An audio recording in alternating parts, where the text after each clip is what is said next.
Hey everyone, it's Slender, and we've got some more New World news for you. Well, not really news, but the big update that everybody's been waiting for.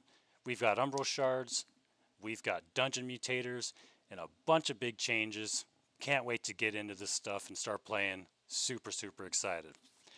So, and really quick, I just want to thank Mr. or Mrs. Ajax or Aggie. Thanks for the house, man. Looks really good. Really good. I'm trying to go into everybody's houses when I do these videos and, just check them out. Something I never do. Pretty cool part of the game. Looks good, man. Looks really good. Or dude, or chick, whatever. My bad. All right, guys. So what I'm going to do is we're going to go over the patch notes. And before I hit all this stuff, because there's a lot. I've already done a video on most of this stuff. I like to get in there early. I spend hours on the forums to find new articles, new things that are coming out, questions that are being answered. So I spend a majority of my day looking up all that stuff and updating you guys. So most of you, if you've been on my channel, you already know all this stuff well ahead of time. You knew this when the PTR first came out because I was in there figuring out how the mutated orbs work and all that stuff, what to buy, what the costs are going to be for everything, maybe items to start stocking up on. So if you're into that kind of thing, you like to get early looks at stuff, you found the right spot. So before I get into the meat and the potatoes, I want to give you guys the two big updates for everybody that already knows about all this stuff.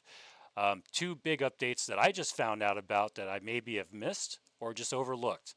The first one is going to be the free Mutated Expedition tuning orb that you're going to get when you complete a regular dungeon that also has a mutation aspect to it. One of the dungeons in the rotations. So I'm just going to read this part really quick. This is on entering a mutated expedition. And for those of you that don't know, they're taking like 2 or 3 dungeons each week and adding a mutated version of it, whether it's Amrine or Starstone, or in this case, we're doing Genesis, Lazarus, and Dynasty. They're all going to have a mutated version, which increases the difficulty. There's 10 different levels, and we'll go over all that here in a minute. But for people that are just looking for the 2 big changes that I found, it's when you, well, I'll just read it. Players will require a codex for opening a mutated version of the expedition. On completion of a regular difficulty expedition like Dynasty, Genesis, Lazarus, players will receive the codex, which is basically like a key card to get into the mutated version. So players will receive a codex for that expedition and a one-time reward of a mutated expedition tuning orb, which is awesome. So the first time you go from regular and beat it, trying to get into the next difficulty, which would be the mutated one, you're going to get a free tuning orb, just a one-time.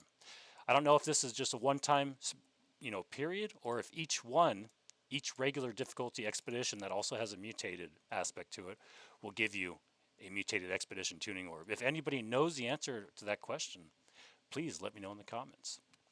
Now, the other big change is the PvP, which makes 0 sense to me. This is the main thing I want to talk about, and I want to know from you guys, somebody explain this to me, because Amazon just couldn't do it for me. They just could not lay this out in a way that my simple mind can understand. So here we go. We adjusted, this is for the PvP damage formula. We adjusted the way armor mitigation is calculated. So right there, I understand that. My little brain understands what that means. Basically, they're changing the way armor mitigation works. Pretty simple. So we adjusted the way armor mitigation is calculated to use enemies' gear score value instead of yours. So my question, everybody, is this, guys and girls. If I have a 580 average gear score, which is a lower gear score, and I'm fighting somebody that has a 625, does that mean, and for those of you that don't know, armor mitigation is basically, how much damage reduction you have with your armor. So if somebody's hitting you for 2,000 if you're naked, how much would you be taking if you had armor? Would it be 1,000? Would it be 1,500? The more armor mitigation you have, the less damage you're going to receive. So if I have 580 and I'm fighting somebody with a 625 average gear score, does that mean my armor mitigation is going to be higher because he has a higher average gear score? because my armor mitigation is going to be calculated to use their gear score value. So does that mean my armor mitigation is going to be higher because they have a higher gear score value, or value? Or is my armor mitigation going to be lower because they have a higher gear score value? Yeah, good question, right? Let me know what you guys think. Leave some comments. Maybe, I'm going to either do some more research or just do some testing. Maybe me and Athena can get together and do some testing and let you guys know. Actually, why don't I do that? It's a good idea.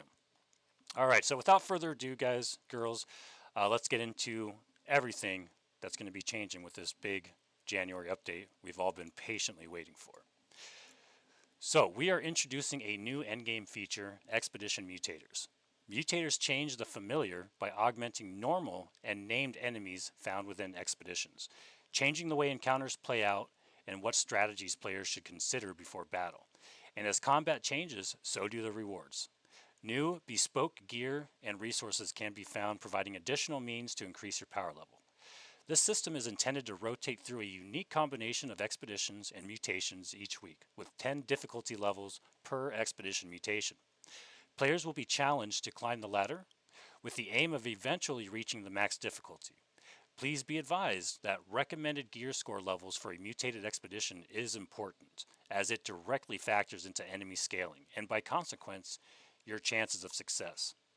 Please note, this combat scaling is individual per player and separate from the base difficulty increases in health and damage. Man, that's pretty significant stuff. So if you have a group full of low gear score people, I mean, it's going to be tough. So this is kind of creating a thing where, hey, you're not 625 or 600, get the heck out of here, which kind of sucks. But, it is what it is. Entering a mutated expedition. So players will require a codex for opening a mutated version of the expedition. On completion of a regular difficulty expedition, meaning if you want to go to Dynasty Mutation 1, you've got to get Dynasty Original done first, and you'll receive the codex for that expedition and a one-time reward of a mutated expedition tuning orb. Note, players that are invited to a group that already has a codex and orb will be rewarded with both items upon completion, which is very cool. The Mutated Expedition Tuning Orb will not be rewarded on additional playthroughs of regular difficulty expeditions. But are we going to get one for each regular difficulty expedition? Doesn't sound like it. Again, more clarifications would be nice. Upon approaching and interacting with the expedition menu, players will be able to see the type of mutator available, the mutation level, gear score recommended to advance, and lastly, if they meet qualifications for entry. Mutated orbs are universal. Players can craft one per week and will be able to purchase additional orbs in the faction shop. So this is on scoring and advancement. Score is performance-based, taken from a combination of categories. Score is also a shared value for group members. The following categories count toward the group's overall score value. Time. The better the score, calculated at the end of the run. AI kills, a target value for killing a predetermined amount of enemies within the expedition. Takedowns, a target value for killing named enemies within the expedition. Team wipes. Each team wipe during a boss fight reduces the score by a significant amount. So I don't know if that's just for boss fights or the whole thing. I'll have to rewatch my video or get in there really quick and find out. Respawns. Each respawn reduces the score by a moderate amount. Okay, so team wipes on boss fights, and every time you die, meaning a respawn, is going to reduce the score. So, yeah, you've got to be as fast as you can, kill as many enemies as you can, and do all that without dying to get that gold standard.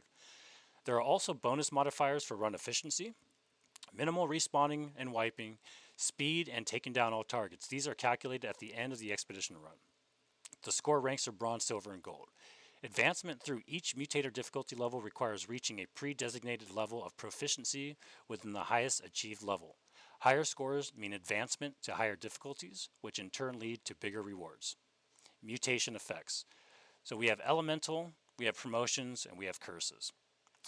So, elemental mutations infuse enemies in the expedition with a specific elemental damage type, increasing their resistance to that damage type, converting a large portion of that damage to that type, and giving them powerful elemental base abilities. Hellfire infuses enemies with fire, allowing them to burn players who oppose them. Eternal infuses enemies with void, granting them abilities that debuff players or buff their void-infused allies. Promotions mutations grant creatures in the expedition powerful new abilities. Savage AI apply healing reduction and cast damaging beams around themselves. That sounds fun. And Indomitable creatures persist through damage with life-stealing abilities and are able to summon a phalanx, blocking all incoming player projectiles. It's pretty cool. And then we have curses. Curse mutations apply dangerous effects to players, forcing them to work together to overcome the curse's power. At the highest difficulties, curses become empowered, creating additional tactical challenges. Desiccated. Desiccated players will occasionally combust with elemental energy. When the curse is empowered, players will need to cleanse themselves by approaching the combusting player. Censored. Censored players will find their abilities turning against them. After players in the group have used a certain number of activated abilities, explosive silence zones will appear on all players. When the curse is empowered, players will lose natural mana regen and must enter the silence zones to regen their mana. Endgame Update Part 2 and Umbral Upgrade System. So, they have made a couple good changes, going from 590 down from 600 to 590 to be able to use Umbral Shards and upgrade your gear, which is awesome. So, Umbral Upgrade System. Players can upgrade individual gear pieces from gear score 590 to 625 by spending Umbral Shards. Note, we reduced this requirement from 600 to 590 based on PTR feedback and the desire to require legendary items to engage in the Umbral system. Very good change. On that change, actually, let's see if they say it in here. The ability to upgrade items of any type is unlocked when players hit 600 expertise for that item type. Players can acquire Umbral Shards via 3 methods. Expedition Mutators are the most efficient way to earn shards. The higher the difficulty level and the higher the score rank achieved are the more shards. Higher the score rank achieved, the more shards a player will earn. Opening Gypsum Cast. Once the expertise of that type has reached at least 600 expertise, if you open a Gypsum Cast, you'll get an increase. Crafting 600 gear score items. Once the expertise of that item has reached at least 600 expertise. So if you have 600 expertise in your sword and you craft a 600 gear score sword, your expertise is going to go up. If you have 600 expertise in your sword and you create a Gypsum Cast for a sword, that expertise is going to go up. Upgrading any item via Umbral Shard binds the item to the player. All right. Wait. So let me just read that again so I don't mistake myself or anybody else. Opening Gypsum Cast. So players can acquire Umbral Shards. Oh yeah, this is for getting Umbral Shards. So if you are 600 expertise with your sword and you open up a Gypsum Cast for your sword, you're going to get Umbral Shards. If you have 600 expertise in a sword and you craft a 600 gear score sword, you're going to get Umbral Shards. And then of course the Expedition Mutator. Sorry about that, guys. There's so many different mechanics in the game. It just, yeah, moving on. Expertise system updates. Players raise their expertise from 590 to 600 through current means, Gypsum Cast and solo elite chess runs, basically. Expertise is increased from 600 to 625 via the Umbral system. Expertise gear scaling. Any item, okay, here we go. Any item that is purchased from the trading post or acquired through player to player after this patch that just hit will have its effective gear score scaled down to the midpoint of players' expertise and the item's gear score if their expertise is lower than the item's gear score. So if you are 550 and you buy a 600, it's going to go down to 575 or close to. General enhancements and quality of life improvements. I love quality of life improvements. So whenever you craft a 600 gear score item, if your expertise for that item is under 600, it will trigger an expertise bump. So that's good. This will be another great way for crafters to get their expertise to 600, in addition to the already released Emerald Gypsum from Trade Skill Aptitude reward containers. If you get an expertise bump from random drops in the world, the loot ticker will now show which item gave you the expertise bump. Why that matters, I don't know, but it is kind of cool, I guess. If you get an expertise bump from opening a reward cache, the opening sequence will highlight which item gave you the bump. You can now craft a Topaz Gypsum Attunement Potion at any Arcana station as well as any Tier 5 camp. Be careful with the Tier 5 camps. Apparently they're bugged right now if you're 6 60, and yeah, I don't know. We'll have to keep an eye on that. Not be careful, just be aware. They are aware of the Tier 5 camp issue, and they are working on it. We know that. It is on their radar. We increase the odds of getting Topaz Gypsum when killing enemies and attunes, so that means if you make that Gypsum potion, basically you can make and craft a Topaz Gypsum attunement potion, and when you consume that potion, anything that's 55, I think, plus has a chance to drop Gypsum, your Topaz Gypsum. I think you need 8 or 10 of them to make a Gypsum Orb with it. And before, it was a pretty low drop rate. I used one in Genesis. I got like 3, and we cleared the entire Genesis. So that's good to see that they increased that. I should have used it on the pigs in Eden Grove, but anyway. We addressed an issue where Gypsum casts were only providing +1 bonuses when opening above gear score 585 for an item. And that did suck. Now upgrades from Gypsum casts from 585 all the way to 600 are going to be at least +2, except for when your expertise is 599, because you can only get +1. To allow players more access to use Gypsum more freely as they acquire it, we've removed the crafting cooldowns on Gypsum Orbs. Yes, I covered this already, but this is a huge, amazing change. Thank you, Amazon. This is a really cool idea. Time gating everything is terrible. Terrible. So thank you on this. You guys are listening. I appreciate it. Most of us appreciate it, I'm sure. Now, world experience changes for expeditions. With the release of Expedition Mutators, we've made some balance changes and updates to existing content. We've made expeditions more enticing by updating the rewards and drop rates and bringing them in line with other endgame activities. So that's also a huge thing. I've been saying this for a while. They're going to be increasing the rewards and drop rates for expeditions. So save your orbs. Now's the time to do them. Drop rates for named enemies and expeditions have been significantly increased. Tier 5 gear have been added to Dynasty Shipyard loot tables when playing in the Mutated Expeditions. We've adjusted certain enemy counts in Lazarus Instrumentality, reduced the number of enemies when sealing the ancient Azoth portals in the Ostium. Not really a hard part in my opinion, but hey, it was hilarious seeing Savage, Mr. Savage, my old tank, and Foz, the guy with the sexiest British accent I've ever heard. Foz, I miss you, brother. No, anyway, yeah. So when these two guys, the first time I ever ran Lazarus was with Foz, and Foz, he had such high HP, good tank gear, and he just got dusted by those little crawlers when they all hit him at once. I guess he didn't have his shield up, but it was hilarious. Miss that. Good moments, good times. Oh man. So they did reduce the number of enemies in that part. So Foz, you'll be all right. Just be careful, brother. I'm not there healing you anymore. Expedition Tuning Orbs. Expedition Tuning Orbs for Amarine Excavation, Starstone Barrows, the Depths, and Dynasty can be purchased from the faction shop once a day. And the ones for Garden of Genesis and Lazarus can be purchased once a week. Another welcome change. Thank you very much, AGS. To increase access to crafting Expedition Tuning Orbs, we made the following materials able to be tradable, which is huge, which were previously bound to players.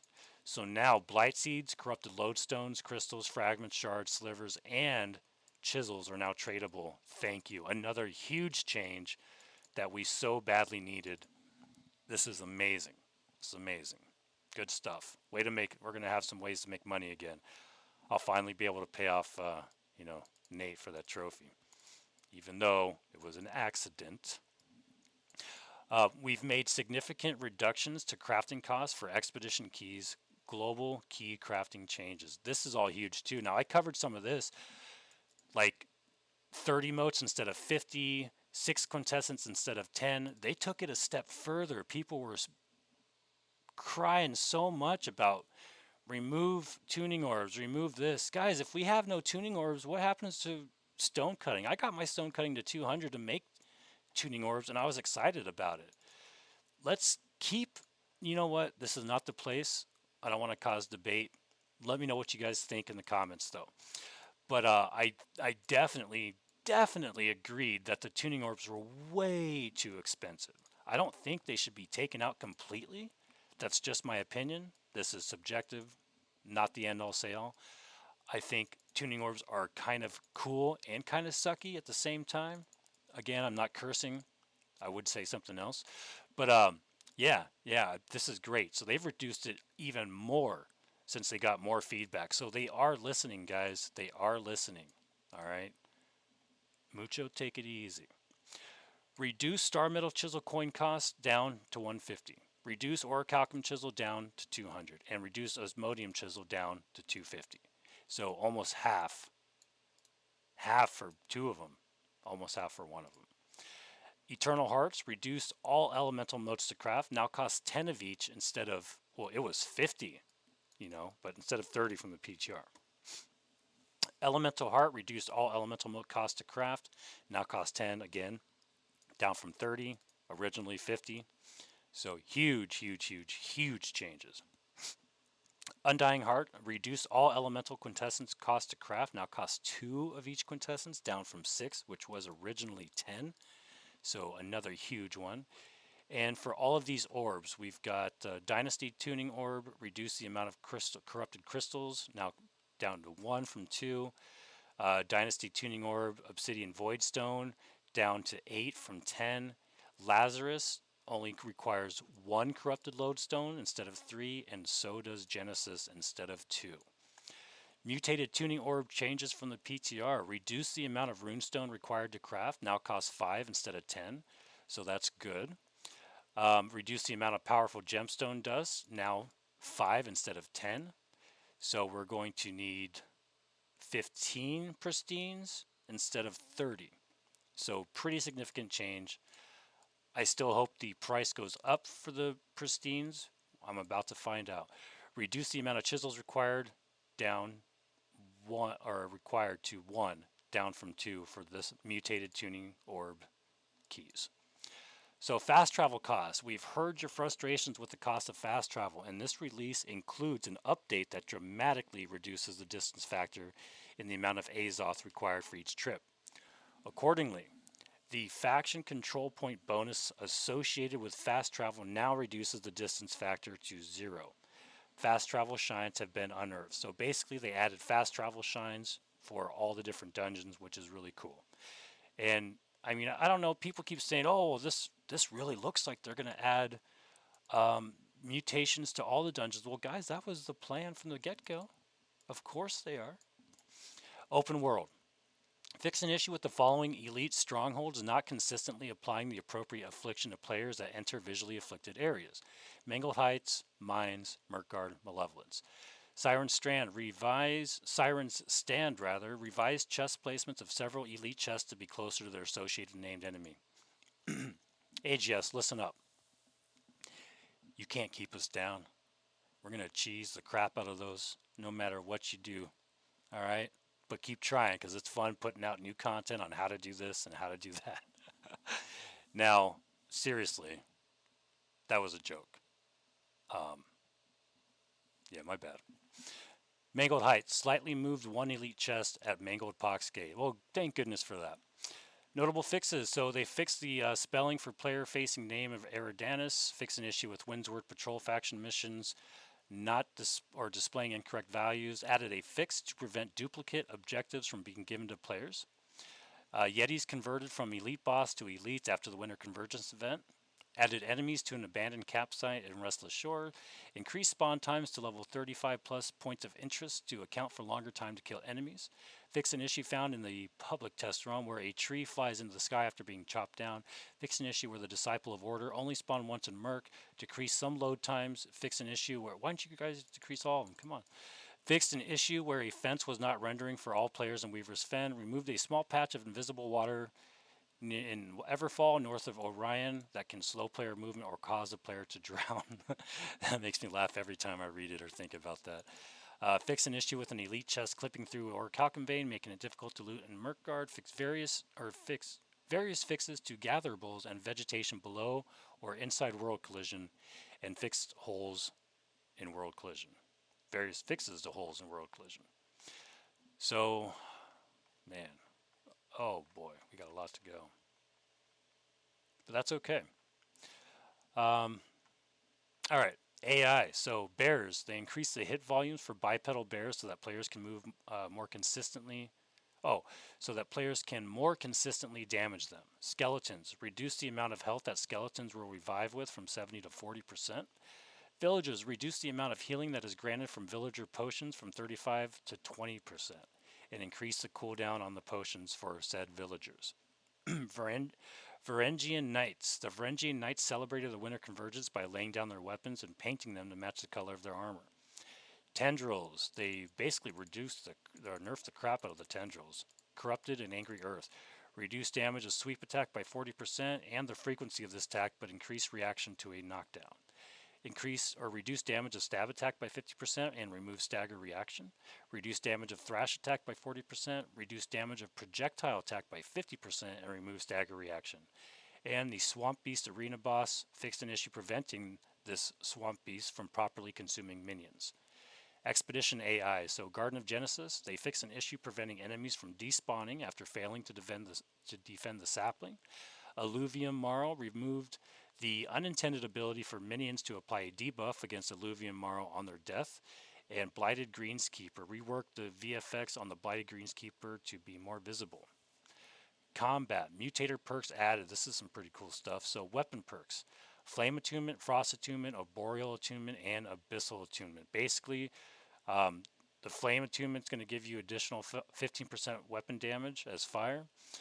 Frost, same thing, 15% as ice, 15% as nature for Arboreal, and 15% weapon damage as void for Abyssal. And these are all on 2-second cooldowns, so it's going to be pretty frequent that these are proccing. Armor perks. So we've got the same thing, but for armor, we got the Flame Conditioning, Frost Conditioning, Arboreal Conditioning or Nature, and Abyssal Conditioning or Void.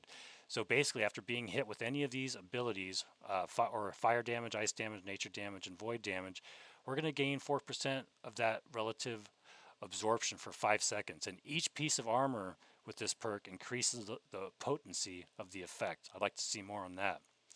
We went over the PvP formula update. Makes no sense to me. Hopefully we can get some clarification, or maybe I'm just stupid and you guys could help me out. And if you could, thank you. Outpost Rush. So increase the Azoth cost of brute tokens from 500 to 750, so it's going to be harder to get the brute. Summoning stones are now dropped on death. Summoning stones now have a rarity associated with them, epic for bear and race tokens, and legendary for brute tokens. This should make it clear to players when they are dropped by other players. So Outpost Rush Alpha Wolf will no longer summon minions. Outpost Rush Gatherables no longer have weight. Baroness Haynes Ice Mines now slow the player by 30% for 3 seconds instead of staggering the player. Water can no longer be gathered in Outpost Rush. Added 2 additional gate points on the sides of each team's spawn, and increase the cooldown on the Outpost Rush Brute's Corrupted Ball, or like they like to call it, the giant meatball. And Outpost Rush Brutes will now be much less likely to use their Corrupted Ball spell when players are inside the fort. So here's a bunch of notable fixes. Fix an issue that allowed musket and bow light attacks to be activated underwater. Fix an issue that locked or blocked bow from entering aim down sights of swapping the bow while in musket sniper zoom. Updated the Rapier Tondo ability and the bow barbed arrows rain of arrows upgrade tooltips to state the damage per second instead of overall damage for the damage over time effects. Fixed issue where player movement speed will sometimes increase while placing a camp. Fixed tooltip for the Fine Corrupted Sigil incorrectly stating lightning damage instead of strike damage. Remove text that flies out when triggering quick shower. Fixed exploit where players could combine multiple ammo return benefits and refund ammo using attacks that hit multiple times per use. That's cool. Would have been cool. Added a cooldown to ammo refund so that it cannot trigger more than once every 2 seconds per ability, perk, and attribute bonus. Fixed issue where if shift was being held while aiming down sights with a bow or musket, or if a player used any navigation action, the animation would stutter. Fixed issues with player becoming stuck after interacting with non-playable characters. Fixed issue that would cause you to cancel out of poison shot or penetrating shot if you were holding right mouse button while activating the ability. Fixed issue where various status effect removals were resulting in the buff applying indefinitely. Fixed issue where the bow concussion ultimate was applying to all attacks and not just headshots. Fixed issue where mending protection wasn't functioning properly. To fix the issue, the following changes were made. So they updated the mending protection to be able to be reapplied by any orb of protection heal, even the recovery from Protector's Blessing. To compensate for that, the duration has been shortened and the effect of it has been reduced. Previously, it was 5 to 40% for 5 seconds that only applied as the ability was initially used. Now it is 5 to 25% for 3 seconds. That duration can be refreshed with each tick of recovery and additional applications of Orb of Protection. Fixed issue where the Great Axe Reap ability was not dealing damage when both the Collector modifier and the Gravity passive were unlocked. Fixed issue that was prevalent in the PTR where the Void Gauntlet's cooldown reduction was being triggered by damage over time ticks. Fixed bug that did not allow Ancient Bear Paw to be used in crafting. Fixed an issue causing desyncs when using Shield Bash while moving. Fixed a desync issue that would occur when homing through Ice Shower ability. Fixed an issue causing desyncs on Reap when fully upgraded with the Bloodlust passive. Fixed an issue where the damage ticks from Bleeding Sweep on the spear were triggering cooldown reduction. And lastly, fixed an issue with the Void Gauntlet that caused Baleful Tether's status effect to be nullified by crouching or going prone. Listen, if you're crouching or going prone while somebody's hitting you with a Baleful Tether, you do you, man. Economy, progression, and loot. So, housing tax. As a make good for the players impacted by the server clock issues experienced last year, we reduced housing tax costs for all players by 90% based on the tax percentage set by companies that own the territories. So that was really nice. We communicated, and if you guys don't know, basically the server clock kept getting reset, and we would pay taxes one day, and the next day we'd have to pay them again. They were compensating us for that. So that's changing. We communicated alongside that change. We communicated alongside that change. We would revert those taxes back in a future update. Gotta use commas, man. In the time the tax break has been active, comma, it has brought to light an imbalance in wealth disparity, which was punishing for homeowners, and we have decided to tighten the housing tax band. We will continue to examine disparity or examine player reception and data around this issue. We are adjusting them to be more fair for homeowners and companies. We are focused on evaluating and continually tuning the overall wealth distribution and impact of the territory tax system. In this patch, we have 1. Reverted the make good 90% housing tax reduction. 2. Updated housing tax minimum band to 2.5% down from 5%. So 2.5 down from 5. 3. Updated housing tax maximum band to 10% down from 20%. And 4. Updating default housing tax to 5% down from 10. Aptitude rewards. With the introduction of trade skill aptitude, we imbalanced the gain of Azoth vials, which made them too plentiful, and the excess of these items for some players was causing damage to the overall value of Azoth vials as a reward. I agree. Since these can be traded, we want to make sure they stay rare and special. That's why I bought up hundreds of them. We will continue to watch players' sentiment and data here to see if further adjustments are needed. So they removed the vials from the T1 aptitude chest. They reduced them from the T2 aptitude gathering chest to, you're going to get 1 to 2 now instead of 2 to 3. The tier 3 gathering chest, you're going to get 1 to 3 instead of 3 to 5. And they reduced the vials from the tier 1 aptitude crafting and refining chest to you might get 1, you might only get 1, down from 2 to 3. The tier 2 aptitude crafting and refining chest, you're going to get 1 to 2 instead of 2 to 3. And the tier 3 aptitude crafting and refining chest, you're going to get 2 to 3 instead of 3 to 5. Rewards. They fixed a bug where players under level 60 were able to get gypsum from darkness events. Hey guys, I'm really sorry that I don't know this by now, but when they say darkness events, are they talking about like corruption, like portals? What the hell is a darkness event? Maybe a dumb question, probably is, but you know me. So yeah, let me know. Can you guys just say portals? Everyone calls them portals, you know, whatever. I know there's breaches. I know there's monoliths. I know. Just, you know what? Let's forget that part. Players now must be level 60 to start earning gypsum from those events. Now, we already knew this. This has already come out, but we're going to read it again. The Surgeon, Pit Lord Dehi, Baines, and Mordecai, the Mortician, previously did not drop battle trophy materials. This has been fixed. Thank you, Amazon. Crafting, or I should stop saying Amazon. Thank you, AGS. Crafting, so they fix an issue where timeless shards were not being consumed while crafting. Fix an issue causing the Maker's Mark hatchet to incorrectly display as legendary with an extra perk in the crafting menu. Updated the art for energizing light ration and energizing travel ration to better represent the ingredients used to craft them. Fix blackened manje manje with corn succotash. I love that name. That's the coolest sounding recipe in the game. Recipe that requires a lava barb. The recipe title now references the correct fish. Fixed a bug that was preventing players from crafting gear score 600 arcana items using winter patterns. And lastly, fixed an issue that prevented the use of onyx when crafting earrings using the timeless shard. Thank you, thank you. All right, we are almost there, guys. Bear with me. Gear and loot. To stimulate, meaning to make better, the post-holiday, meaning after the holiday, economy. We've added a limited time rare drop called Bag of Juniper Berries, which gives players coin and juniper berries. I don't know what these are. I don't know what they're used for. I'm sure it's in a craft, like a food or something, but never seen them.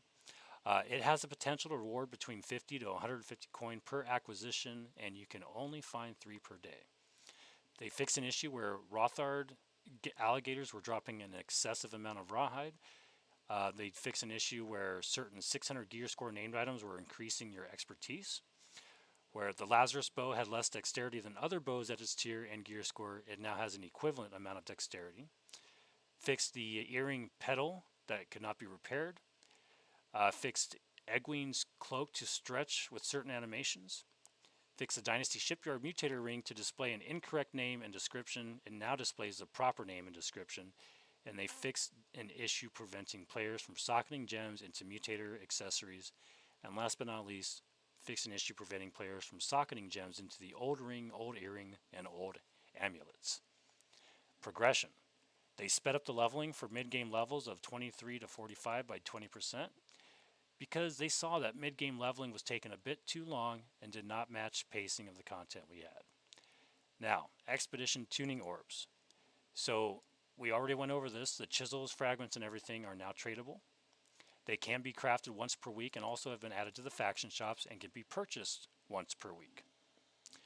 To keep parity with Expedition Mutator Tuning Orbs, normal Expedition Tuning Orbs for Dynasty, Garden of Genesis, and Lazarus have been added to the faction shops and can be purchased once per week, which is awesome. Thank you, AGS. To reduce the cost of all items in the inventory taking durability damage on death, we made a change so that only the bound items take durability damage on death. Thank you, thank you, thank you, and did I mention thank you? We fixed an issue that was causing players to lose progress when switching back to a faction they previously had been part of. So this is not the thing I was talking about. What I was talking about was if you had previously been a Marauder, you changed to Syndicate and you went back to Marauder, you weren't able to go back and do those quests. Well, this has all been alleviated by just getting rid of the fact that your reputation resets.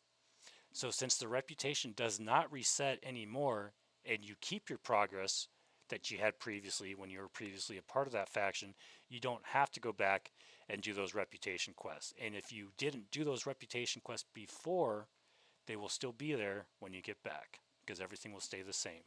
So really super easy fix. Good job, guys.